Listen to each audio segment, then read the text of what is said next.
Hello everyone, कैसे हो आप सब। एक बार पुनः स्वागत है आप सभी का हमारे अपने YouTube channel Shiv coaching classes पर। उम्मीद करता हूं दोस्तों आप सभी बेहतर होंगे और आप सभी की पढ़ाई भी अच्छे ढंग से चल रही होगी। आज की इस वीडियो में हम देखेंगे class 12th biology NCERT chapter 3 के जितने भी वस्तुनिष्ठ प्रश्न हैं वो हम आप लोगों को आज की इस वीडियो में बताएंगे। और इसके पहले दोस्तों हमने चैप्टर 2 और चैप्टर 4 और चैप्टर 5 इनके हमने वस्तुनिष्ठ प्रश्न जो है इंपॉर्टेंट वस्तुनिष्ठ प्रश्न अपलोड कर दिए हैं। यदि अभी तक आपने नहीं देखे हैं तो आप प्लेलिस्ट में जाकर के देख सकते हैं। आइए सीधे वीडियो को स्टार्ट करते हैं। देखिए पहला क्वेश्चन है कि किस अंग में कार्पस ल्यूटियम का निर्माण होता है। ये one of most important question है दोस्तों, किस अंग में कार्पस ल्यूटियम का निर्माण होता है। तो आपको याद रखना है कार्पस ल्यूटियम का निर्माण जो होता है ये अंडाशय या ओवरी में होता है। चलिए अगला क्वेश्चन है, एक अंडाणु के निर्माण में कितने ध्रुवकाय बनते हैं। एक अंडाणु को यदि बनाना है उसके फॉर्मेशन में कितने ध्रुवकाय या पोलर बॉडी भी साथ में बनते हैं। तो देखिए एक अंडाणु के निर्माण में कितने पोलर बॉडी या ध्रुवकाय बनते हैं, 3। राइट आंसर क्या हो जाएगा, 3। अगला क्वेश्चन है, शिशु जन्म के समय किस हार्मोन्स का स्त्रवण होता है। तो ये आपको याद रखना है कि शिशु जन्म के समय जो है ये रिलैक्सिन हार्मोन्स का स्त्रवण होता है। आपको याद रखना है रिलैक्सिन हार्मोन्स, शिशु जन्म के समय सबसे ज्यादा जो है रिलैक्सिन हार्मोन्स का ही स्त्रवण होता है। अगला क्वेश्चन है कि मानव में निषेचन होता है। तो मानव में निषेचन कहाँ होता है। तो ये आपको याद रखना है कि जो महिलाएं होती हैं उनकी अंडवाहिनी या फैलोपियन ट्यूब में होता है किसका निर्माण, मुख्य रूप से जो निषेचन होता है वो कहां पे होता है, अंडवाहिनी या फैलोपियन नलिका में होता है। अगला क्वेश्चन है, मानव गर्भावस्था कितने दिनों की होती है। तो मानव गर्भावस्था आपको याद रखना है कितने दिनों की होती है। तो ये होती है 270 से 280 दिनों की होती है। अगला क्वेश्चन है, युग्मनज की सूत्र गुणिता होती है। यानी जो युग्मनज होते हैं या जाइगोट होते हैं इनकी सूत्र गुणिता आपको बतानी है। यानी इनमें गुणसूत्र जो का स्तर होता है वो कैसा होता है। तो युग्मनज या जाइगोट में जो गुणसूत्र का स्तर होता है वो हमेशा कैसा होता है, डिप्लॉइड या द्विगुणित होता है। अगला क्वेश्चन है कि मानव में जो वृषण होते हैं वो कहाँ स्थित होते हैं। तो देखिए मानव में जो वृषण होते हैं वो उदर गुहा के बाहर स्थित होते हैं, यानी कि कहाँ स्थित होते हैं, वृषण कोश में स्थित होते हैं। अगला क्वेश्चन है कि गर्भाशय की आंतरिक परत क्या कहलाती है। तो ये आपको याद रखना है, गर्भाशय में मुख्य रूप से 3 परतें जो पाई जाती है उसमें सबसे आंतरिक परत क्या होती है, एंडोमेट्रियम होती है। अगला क्वेश्चन है, वृषणों की जो उत्पत्ति होती है वो भ्रूण के किस परत से होती है।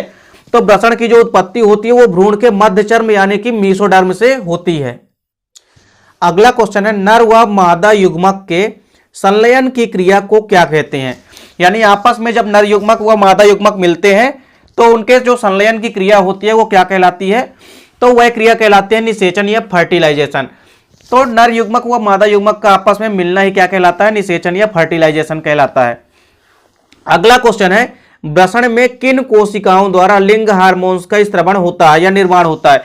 तो वृषण में देखिए कई सारी लीडिंग कोशिकाएं होती है, लीडिंग कोशिकाओं में ही क्या होता है, लिंग हार्मोन्स।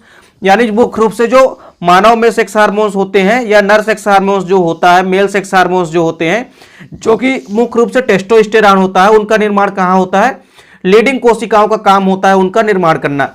अगला क्वेश्चन है कि हाथी का औसत गर्भकाल कितने दिन का होता है।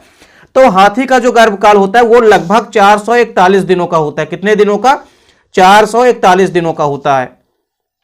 अगला क्वेश्चन है कि अंडाशय के ग्राफियन फॉलिकल द्वारा कौन से हार्मोन्स का स्त्रवण होता है। तो अंडाशय की जो ग्राफियन फॉलिकल होती है उसके द्वारा 2 हार्मोन्सों का मुख्य रूप से स्त्रवण होता है। सबसे ज्यादा मात्रा में तो प्रोजेस्टेरॉन का निर्माण होता है, वहीं थोड़ी मात्रा में एस्ट्रोजन हार्मोन्स का भी निर्माण होता है। अगला क्वेश्चन है कि जाइगोट से मोरुला बनने की क्रिया किस नाम से जानी जाती है। तो देखिए जाइगोट से जो मोरुला बनने की क्रिया होती है इस क्रिया को हम क्या कहते हैं, विदलन कहते हैं। क्या कहते हैं हम, विदलन कहते हैं। अगला क्वेश्चन है कि रज चक्र का समाप्त होना क्या कहलाता है। तो रजोनिवृत्ति या मोनोपाउज कहलाता है। रज चक्र का समाप्त होना या मेंस्ट्रुअल साइकिल का समाप्त होना क्या कहलाता है, रजोनिवृत्ति कहलाता है। अगला क्वेश्चन है कि ग्राफियन फॉलिकल से अंड के बाहर निकलने की प्रक्रिया क्या कहलाती है।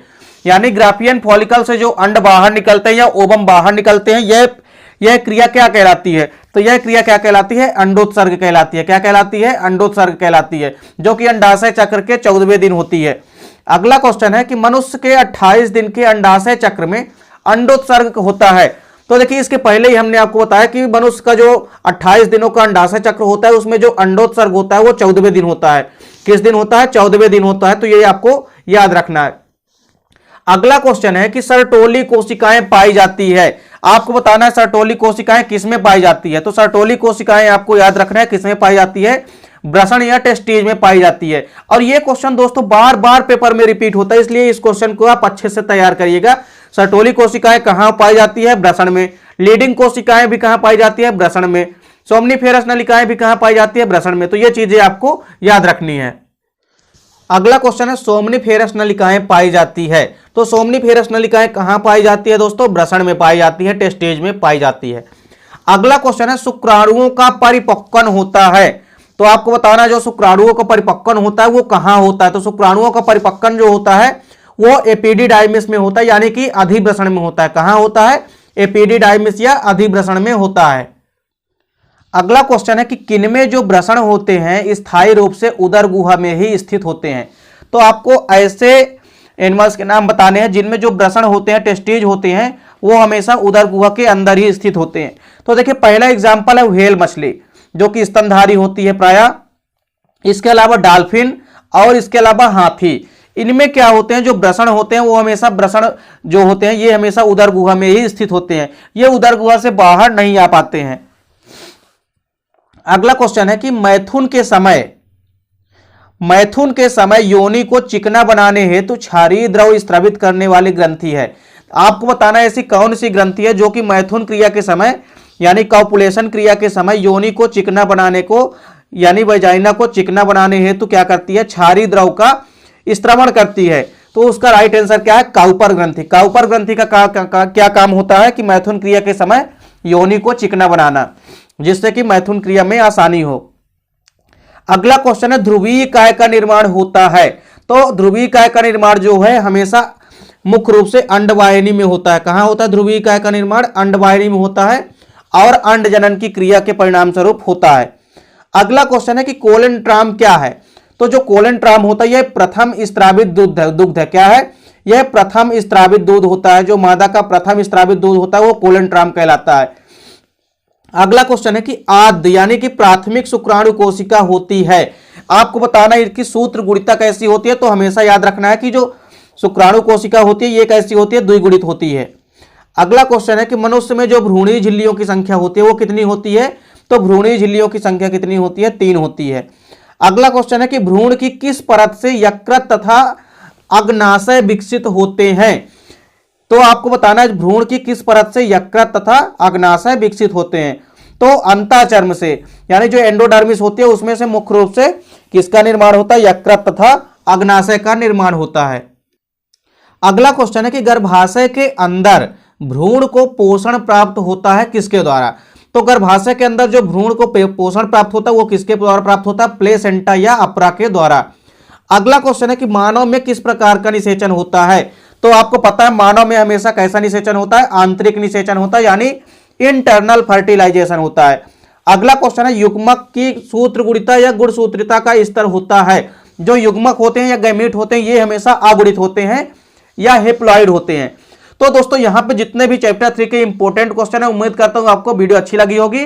दोस्तों वीडियो अच्छी लगे तो लाइक और शेयर कीजिएगा तथा साथ ही साथ कमेंट भी कीजिएगा। मिलते हैं दोस्तों नेक्स्ट वीडियो में, तब तक के लिए जय हिंद, वंदे मातरम।